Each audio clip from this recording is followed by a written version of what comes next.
অনেকদিন ধরেই আমরা প্ল্যান করছিলাম সবাই মিলে একসাথে খুব সুন্দর একটা প্লেসে আমরা বারবিকিউ করব। সুন্দর একটা প্লেসে তো বারবিকিউ করতে গিয়েছিলাম, কিন্তু সেদিন এত পরিমাণে গরম ছিল, মনে হচ্ছিল এই পানি থেকে যেন আর নাই উঠি। সারাদিনই সেদিন আমরা পানিতে চুপ দিয়েছি আর খেয়েছি। হানা পাখিকে পেয়ে আমরা সারাদিন এত খুশি ছিলাম। আসসালামু আলাইকুম এভরিওয়ান, আই হোপ আপনারা সবাই ভালো আছেন। আল্লাহর রহমতে আমি অনেক বেশি ভালো আছি। এই গরমে আমরা সবাই মিলে ঠিক করেছি যে একসাথে বারবিকিউ করব। তো বারবিকিউ করার জন্য আমরা আগে থেকেই সবকিছু প্রিপারেশন করে রাখছিলাম। কাটাকাটি, ধোয়াধুয়ি, মশলা মাখানো সবকিছু ইয়াসিন ভাইই করেছে। আমি একটু শুধু তাদেরকে হেল্প করছিলাম, মাংসগুলো কাটিতে ভরছিলাম। মেনলি সব কাজ ছেলেরাই করছিল। সীমান্ত যেহেতু ঘরের রান্না বান্নার কোনো কাজই জানে না, তো আমি করছিলাম তাদেরকে হেল্প। যত খাবার আছে সব সেই বারবিকিউ দিনই খাওয়া হবে। ইয়াসিন ভাইয়া এখানে তার স্পেশাল একটা খাবার রেডি করছিল আমাদের জন্য। পরের দিন আমি এখানে চিংড়ি মাছ কেটেছি, কারণ আমার ভাগে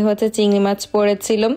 আমি এখানে চিংড়ি মাছ কেটে ধুয়ে এখন মশলা মাখিয়ে কাটিতে ভরছিলাম। আগের বছর গরমে আমি জাপানে এসেছিলাম, তখন একটা ব্রিজের নিচে বারবিকিউ করেছি। এবার আমরা খুব সুন্দর একটা জায়গায় যাচ্ছি এন্ড সেখানে যে বারবিকিউ করব। চিংড়ি মাছটাকে তো আমি মশলা মাখিয়ে ফেলেছি, এটাকে জাস্ট ডিপে রেখে দিব। আজকে আমরা যাচ্ছি বারবিকিউতে, আর আমরা একদম সেম সেম টি শার্ট পরছি। কেমন লাগছে আমাদের? কমেন্ট করে জানান। সকাল 5টা বাজে উঠেছিলাম, উঠে এই তো রেডি হয়ে গিয়েছি।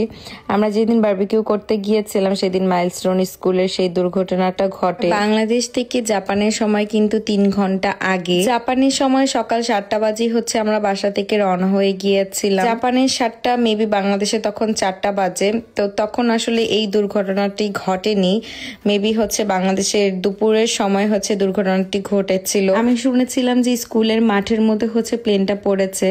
এরপর শুনছি যে স্কুলের ভিতরে প্লেনটা ঢুকে গিয়েছে। ক্লাসরুমে অনেক ছোট ছোট বাচ্চারা ছিল, যারা আসলে অনেকেই আহত নিহত হয়েছে। এক এক করে নিউজ ফিডে সেই ভিডিওগুলো আসতে থাকে।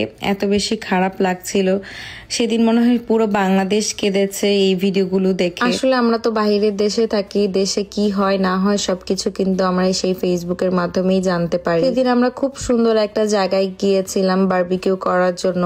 যেহেতু জাপানে অনেক গরম পড়েছে, এরকম পানিতে আমাদের খুব ভিজতে ইচ্ছে হচ্ছিল। সারাটা দিন আমরা খুব বেশি এনজয় করেছি। আর সেদিন এত পরিমাণে গরম ছিল যে গরমে কোনোভাবেই দাঁড়িয়ে থাকা যাচ্ছিল না। সেদিন আমার বাসায় এসে এটা ফিল হয়েছে আমরা একটু গরমে কতই না কষ্ট পাচ্ছিলাম, আর সেই বাচ্চাগুলো আগুনে একদম ঝলসে গিয়েছে, তাদের কত না কষ্ট হয়েছে। আল্লাহর কাছে এটাই দোয়া করি, আল্লাহ যেন সেই বাবা মাকে ধৈর্য ধারণ করার শক্তি দেয়। আমরা যারা প্রবাসে থাকি তাদের দূর থেকে দোয়া করা ছাড়া আর কিছু করার নেই। আমরা আগে থেকেই এখানে ঠিক করে এসেছিলাম যে আসলে এখানে পানিতে সবাই মিলে গোসল করব।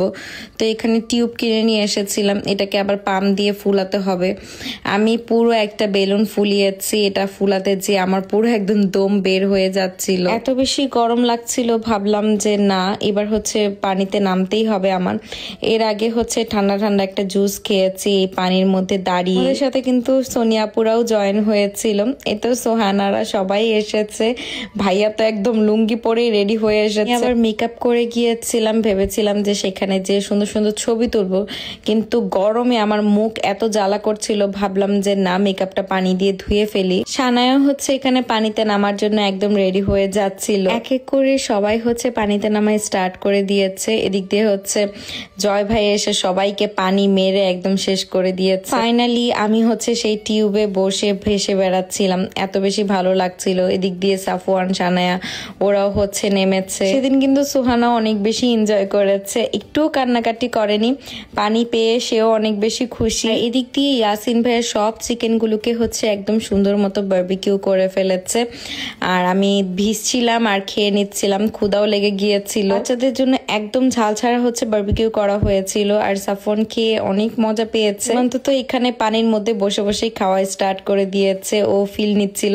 আর এদিক দিয়ে দেখি লাপু একদম ঘুমিয়েই গিয়েছে। পানিগুলো অনেক বেশি ঠান্ডা, তো একবার চুপ দিয়ে আসলে পরে আর এই গরমটা ফিল হয় না। আমি যে চিংড়ি মাছগুলো ম্যারিনেট করে এনেছিলাম সেগুলোকে এখন বারবিকিউ করতে দিয়েছে। আমি আবার একটু উল্টিয়ে উল্টিয়ে দিচ্ছিলাম।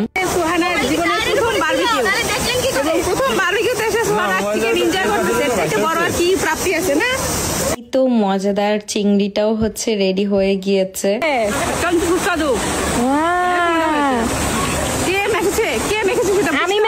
আমি মেখেছি। আসলে আমরা যে প্লেসটাতে গিয়েছিলাম এই প্লেসটা মেইনলি হচ্ছে বারবিকিউ করার জন্য। এখানে অনেক অনেক মানুষরা হচ্ছে বারবিকিউ করতে এসেছে। সোনিয়াপুর এখানে ফ্যামিলি ফটো তুলছে, দেখেন সোহানা কি কিউট করে হচ্ছে হাসি দিয়েছে, মাশাআল্লাহ। রুটি আর কিমা দিয়ে যেই হচ্ছে খাবারটা বানিয়েছিল ইয়াসিন ভাইয়া, সেটাই হচ্ছে ইলাপুকে এনে দিচ্ছিল। মেইনলি সোহানা হচ্ছে আমাদের কোলে কিছুতেই আসবে না, দেখি যে ইয়াসিন ভাইয়ের কোলে চলে গিয়েছে। ইলাপু একদম অবাক যে আমাদের কোলে কেন আসছে না। সীমান্ত যখন কোলে নিতে গিয়েছে একবারে কি সুন্দর কোলে চলে এসেছে। আসলে ও মেয়ে মানুষদের মনে হয় পছন্দ করে না, আমাদের কোলে কিছুতেই সে আসবে না। অনেক কিছু করে অনেক কাহিনী করে তাকে কোলে নিয়েছি।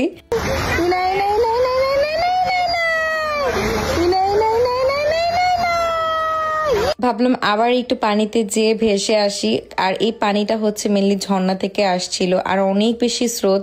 এই স্রোতের ঠেলায় তো আমি জঙ্গলের ভিতরেই ঢুকে যাচ্ছিলাম। সেদিন গভর্নমেন্ট হলিডে থাকার কারণে এত মানুষ এই প্লেসে এসেছিল। সীমান্ত তো একটা মেয়েকে ধাক্কাই দিয়ে দিয়েছে। আর অনেকেই হচ্ছে এই জায়গার লোকেশনটা জানতে চেয়েছিলেন, আমি হচ্ছে ভিডিওর কমেন্ট বক্সে হচ্ছে লোকেশনটা দিয়ে দিব। পানিগুলো যে কি পরিমাণে স্বচ্ছ আপনারা দেখলেই হয়তোবা বুঝতে পারছেন যে কি পরিষ্কার পানি। কিন্তু মাছও আছে, অনেকেই দেখলাম যে মাছ ধরছিল। আমার এত ভালো লেগেছে, আমার তো কিছুতেই পানিতে উঠতে ইচ্ছে করছিল না। আমি যতক্ষণ সেখানে ছিলাম পানিতেই একদম বসেছিলাম। অনেক কষ্ট করে আমি পাম্প দিয়ে দিয়ে হচ্ছে বেলুনটাকে ফুটিয়েছিলাম।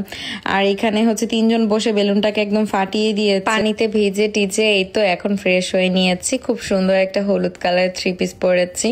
এই 3 পিসটা হচ্ছে আমি আজিজা পেজ থেকে নিয়েছি, ভেবেছি যে সেখানে ছবি তুলবো, বাট সেখানে তো অনেক গরম ছিল, ছবি তুলতে পারিনি। এরপর হচ্ছে আমরা আরেকটা প্লেসে চলে আসি, আর এখানে দেখলাম রাস্তার সাইডে অনেক সুন্দর গোলাপি কালারের কিছু ফুল ফুটেছে। আর আমার ভিডিওর ক্যাপশনে এই সুন্দর ড্রেসের পেজটা মেনশন থাকবে, অবশ্যই আপনারা চেক করে নেবেন।